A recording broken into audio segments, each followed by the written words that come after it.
in support with Kala Mandir Foundation, a CSR division of Kala Mandir Group.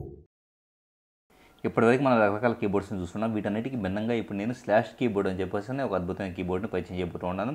ఈ keyboard వచ్చేటప్పటికి ఎప్పటికప్పుడు మనం ఏదైనా మ్యాటర్ని టైప్ చేసేటప్పుడు ఆటోమేటిక్గా యూట్యూబ్ వీడియోస్ని కావచ్చు, గూగుల్ సెర్చెస్ని కావచ్చు, ఇంకా ఏ రిలేటెడ్ కంటెంట్ అయినా జిఫ్ యానిమేషన్ కావచ్చు, వీటినైనా కానీ ఈజీగా మనకి సెర్చ్ చేసి చూపించగలుగుతూ ఉంటుంది.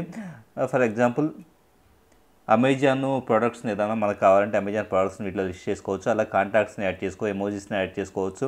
ఇలాగ ఎన్నో రకాల ఆప్షన్స్ అంటే Google images, Google maps, music, photos, ఇలాగ అన్ని రకాల వాటిని మనం స్లాష్ ద్వారా మనం యూజ్ చేసుకోవచ్చు. అది ఎలా పనిచేస్తుంది ఇప్పుడు ప్రాక్టికల్గా చూద్దాం. ఫర్ ఎగ్జాంపుల్ ఇప్పుడు నేను ఒక మెయిల్ మెసేజ్ని కంపోజ్ చేస్తున్నాను. ఇక్కడ స్లాష్ అనే బటన్ని మనం ట్యాప్ చేసేస్తే ఇక్కడ మనకు కావాల్సింది యూట్యూబా, ఎమోజీసా, లేకపోతే ఇంకా ఏదైనా సెలెక్ట్ చేసుకోవచ్చు. ఇప్పుడు ఫర్ ఎగ్జాంపుల్ నేను యూట్యూబ్ అనే దాన్ని సెలెక్ట్ చేస్తున్నాను. యూట్యూబ్ అనే దాన్ని సెలెక్ట్ చేసిన తర్వాత ఇక్కడ మనం కీవర్డ్ని టైప్ చేయొచ్చు. అంటే ఒక వీడియోని వెతికి పెట్టుకోవాలంటే ఇప్పుడు ఫర్ ఎగ్జాంపుల్ నల్లమూత అని టైప్ చేసిన వెంటనే ఆటోమేటిక్గా నేను తయారు చేసిన రకరకాల వీడియోస్ కనపడుతున్నాయి చూడండి. సో ఏ పర్టికులర్ వీడియో అయినా మనం సెలెక్ట్ చేసేసుకొని ఇప్పుడు ఫర్ ఎగ్జాంపుల్ ఒక వీడియోని నేను సెలెక్ట్ చేస్తున్నాను.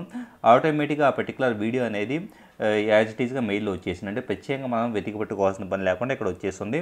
సో ఇలాగ స్లాష్ అనే బటన్ మనం యూజ్ చేసేసి ఏవైనా కావచ్చు, ఇక్కడ అవైలబుల్ అయ్యే ఏ ఆప్షన్స్ అయినా కావచ్చు, ఆ కంటెంట్ని మనం వెతికి పెట్టుకొని ఇక్కడ మెసేజ్లో కావచ్చు, వాట్సాప్లో కావచ్చు, ఎక్కడైనా కానీ అవతల ఫ్రెండ్స్తో షేర్ చేసుకునే అవకాశం ఈ స్లాష్ కీబోర్డ్ అనే అప్లికేషన్ ప్రొవైడ్ చేస్తూ ఉంది.